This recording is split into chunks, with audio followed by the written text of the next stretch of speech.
Audio Jungle. Audio Jungle.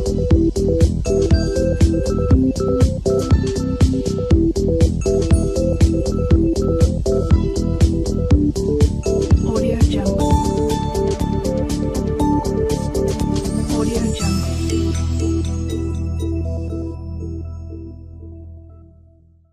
Muy buenas, sed todos bienvenidos. Nos dicen que un objeto de 1 kilo está comprimiendo 2 centímetros un resorte cuya constante elástica es de 520 newton partido centímetro. Ojito con el dato. Los datos tienen que estar en unidades del sistema internacional, por tanto, debemos de recordar que esta constante elástica también hay que expresarla en newton por metro. A partir de ahí, se suelta y va a recorrer un tramo AB de 30 centímetros. Este tramo tiene también cierta rugosidad. Lo que nos van a pedir es calcular, por un lado, la velocidad que tendría el objeto en el punto B. A continuación, el objeto va a empezar a hacer un tramo curvo que tiene una longitud total de 0,6 metros. También nos van a pedir calcular cuál va a ser la velocidad del objeto cuando llegue al punto C en el que queda libre. Para nosotros terminar describiendo cuál va a ser el movimiento que tendrá ese objeto una vez que queda libre, el tiempo que tarda en llegar al suelo y la posición que tendrá respecto al punto B, que es el punto de salida, la parte superior. Así nosotros podemos decir que este problema tiene que cumplirse el principio de conservación de la energía y lo haremos por tramos. Todo el cambio de energía cinética que experimenta el objeto al pasar desde el punto A al punto B solo puede ser debido al cambio que se experimenta en la energía potencial elástica. Pero también tendremos que tener en cuenta las pérdidas que se producen en trabajos no conservativos debido a la fuerza de rozamiento. Por tanto, lo primero que haremos será escribir la ecuación en términos de la masa, de la velocidad final, velocidad inicial, elongación final y, por supuesto, teniendo en cuenta el producto escalar entre la fuerza de rozamiento y el desplazamiento. Es muy importante recordar este apartado puesto que la fuerza de rozamiento y el desplazamiento, aunque están en la misma dirección, tienen sentidos opuestos y por tanto el ángulo que forman los dos es de 180 grados. Esto va a hacer que el término del producto escalar quede con un signo negativo. Este signo negativo procede del coseno de 180.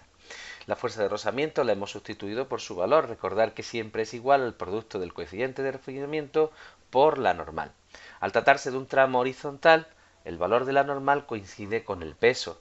Así nosotros sustituiríamos y por tanto el trabajo no conservativo vamos a decir que va a ser igual al producto del coeficiente de rozamiento por la masa, por la intensidad del campo gravitatorio y por la distancia total recorrida en el tramo rugoso. A partir de aquí, lo que tenemos que plantearnos es cuántos de estos valores son conocidos para nosotros. Por ejemplo, la masa es conocida. La velocidad inicial también es conocida puesto que el objeto inicialmente se encuentra en reposo. La velocidad final es el parámetro que queremos determinar. Cuando llegamos a la elongación tenemos que tener en cuenta dos cosas. Una, las posiciones que nosotros vamos buscando respecto del muelle son las siguientes. Fijaros, para nosotros lo importante es la posición de equilibrio. Hablamos de posición de equilibrio de un muelle cuando el muelle no se encuentra o no ejerce ninguna fuerza sobre el objeto. Eso solo ocurre en el punto final. En el punto final es cuando el muelle deja ya de tocar el objeto y queda en reposo. Por tanto, fijaros, es importante que veamos que la posición inicial del muelle es la que realmente vale de elongación 0,02 metros, otro cambio de unidades que tenemos que hacer, y que en la posición final, que es la que coincide con la posición de equilibrio para el muelle, en la cual no ejerce ninguna fuerza sobre el objeto, será la que tenga el valor 0. En este tramo, del tramo AB, el desplazamiento total del muelle es 0,3. Se entiende que ahí también están incluidos los 2 centímetros para los cuales estaría comprimido el muelle. A continuación, simplemente lo que nosotros hacemos es quitamos aquellos términos que van a quedar en cero y reducimos un poquito más la ecuación. Fijaros que al reducir la ecuación, nosotros tenemos una ecuación con una sola incógnita, en este caso la velocidad final, y a partir de aquí lo que hay es que operar con mucho cuidado. Importante, pues fijar, nosotros lo que haríamos sería un medio que se encuentra, aquí el 2 que se encuentra dividiendo, pasarlo al otro tramo e ir quitando y después también dividir todo entre la masa. Es curioso, así es como nos aparece la constante elástica del muelle dividido entre la masa, pero en el término de trabajo no conservativo que se encontraba una masa, al dividirla por la masa que tenía el término de energía cinética, como veis ya no aparece en este tramo. A continuación simplemente sustituiríamos y el valor que obtendríamos en el punto B tendría un valor de 4,48 metros por segundo. A partir de aquí comienza lo que es el tramo semicircular. ¿Nosotros qué tenemos que tener en cuenta en este tramo? Bueno, pues en este tramo nosotros tendremos que tener en cuenta que como no hay rozamiento, el cambio que experimenta la energía cinética de este objeto va a ser solo debida a los cambios de la energía potencial gravitatoria, puesto que el muelle ya ha dejado de hacer su efecto sobre el bloque. ¿Qué ocurre? Pues bueno, nosotros tendremos que conocer también qué parámetros conocemos aquí.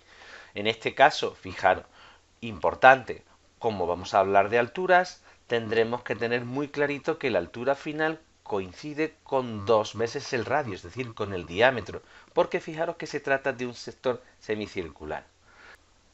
Fijaros cómo de las variables nosotros conocemos la velocidad inicial, puesto que es la que hemos calculado en el apartado B, la velocidad final es lo que nosotros necesitamos calcular, la altura inicial, damos por supuesto que la altura inicial es 0, tomando como referencia el punto de partida, y la altura final, como hemos dicho, coincidirá con 2 veces el radio.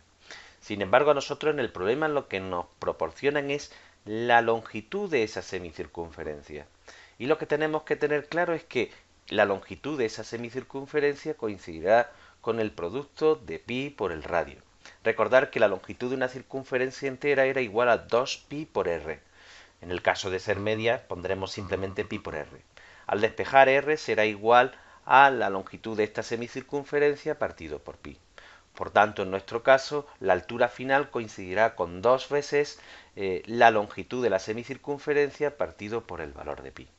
A partir de aquí, simplemente nosotros sustituiremos, eliminaremos aquellos valores que se repiten, como es el de la masa, dejaremos o llegaremos a una expresión mucho más sencillita, eliminaremos el 2 que se encuentra de un medio, lo pasaremos al otro término, subiremos el término de la velocidad inicial que se encontraba, fijaros, la velocidad inicial que se encontraba restando, la pasamos al otro miembro sumando y calculamos la raíz. Así podemos decir que la velocidad que tendrá en el punto C será igual a la que llevaba inicialmente al cuadrado menos 4 veces la intensidad del campo gravitatorio por el producto de la longitud de la semicircunferencia partido por pi. Cuando sustituimos, lo que obtenemos es que el valor que tiene en el punto C es de 3,55 metros por segundo. A partir de aquí estamos ya en el tramo libre. Y en el tramo libre lo que ocurre es que este objeto está describiendo un tiro parabólico horizontal, si recordáis, con velocidad horizontal. Nosotros los tiros parabólicos los podíamos describir en términos, descomponer en términos de dos movimientos. Un movimiento rectilíneo uniforme en el eje X y un movimiento rectilíneo uniformemente acelerado bajo la intensidad del campo gravitatorio, bajo la atracción de la fuerza terrestre en el eje Y.